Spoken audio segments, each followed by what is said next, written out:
up, you guys? Welcome back to the Kordial Media YouTube channel. My name is Adriana and I run the Pinterest marketing agency Kordial Media, where we offer do-it-for-you services when it comes to all things Pinterest marketing. In today's video, I am going to answer the most frequently asked questions that I get as a Pinterest marketing expert, and I'm going to dive in deep into how you can implement some of these answers for your own Pinterest business and your own Pinterest marketing strategy. But before we dive in, don't forget to hit the big red subscribe button and to hit the bell to be notified every single time I post a new video here on the Kordial Media YouTube channel. Without further ado, let's dive into the very first question. Okay, so should I promote my blog or my Instagram or my like to know it on Pinterest? Or of course, shop too. You can throw that in there.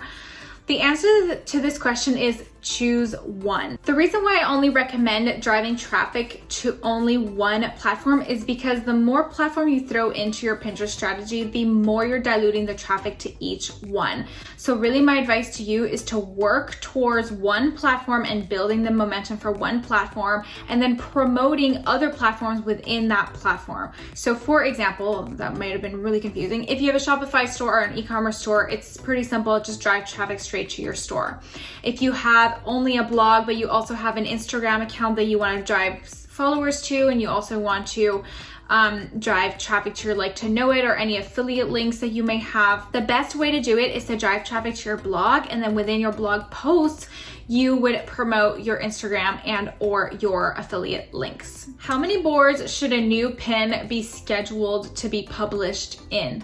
3 to 5. So if you have a new pin that you want to propel on Pinterest, you shouldn't be scheduling to more than 3 to 5 boards. Really, if you really need to stretch the life of your pin, no more than 10 boards. But once you've hit those 10 boards, that's it. Like, you should not be pinning it more than that. It's gone out to the world. You've maximized the life of that pin, and now it's time to create new content. How to pin old content to Pinterest without repinning the same images. So the way that I like to do this is to create new graphics that link to old links. So it looks like fresh content because it's a new image to Pinterest, but at least you're giving a new life to your old content. Now, I like to create pin graphics for this because it hits all the Pinterest best practices. If you need pin templates for Canva, you can download the ones that my graphic designer created in the description box below. But the pin graphics that you create should really have text overlay, branding, and a call to action and a beautiful image. As well, it should respect the ideal dimensions that I'm not going to tell you what they are because you have to download the Canva templates to see what they are. But if you make sure that you respect the dimensions and you have all the other elements that Pinterest wants, then you have a winning strategy for driving traffic to an old piece of content with a fresh pin. Next question. How often should I post on Pinterest? Okay, well, the standard rule of thumb at this point in time, so we're in 2021, you should be posting no more than about 25 times a day, because not only can it become spammy, but you are at risk for being marked as spam if you're constantly publishing more than 25 pins a day. And that really tallies everything. So anything that you're adding in your Pinterest scheduler, or your Tailwind scheduler, anything you're adding as idea pins counts, anything you're adding as video pins counts.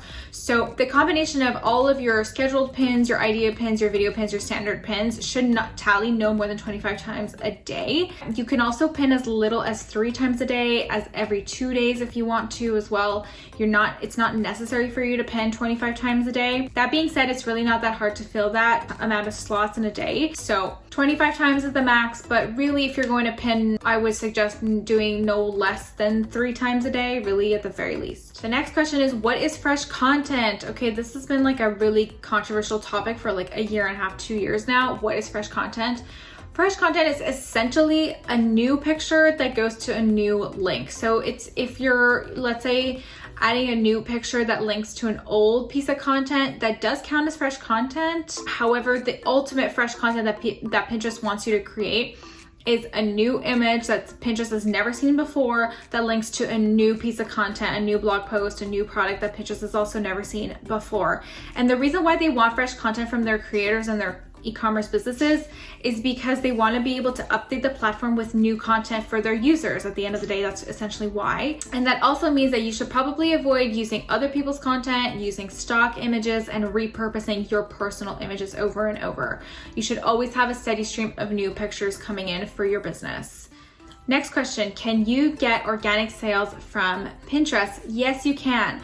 Will it be consistent? Probably not. Will it come within a year? Possibly. Is this seen mostly for Shopify stores versus other e-commerce stores?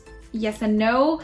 I will say that having a Shopify store eases the whole situation because Pinterest has a Shopify integration that's really seamless. I will also say that any e-commerce stores that run promoted pins also see their organic sales increase. And lastly, can you necessarily rely on organic Pinterest sales?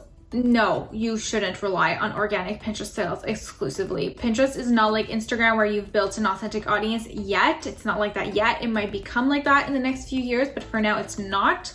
And so it's a lot harder to sell organically on Pinterest. And really the number one reason why is because firstly, Pinterest users who find you are new users. They've never seen you before. They're not a warm audience, they're a cold audience.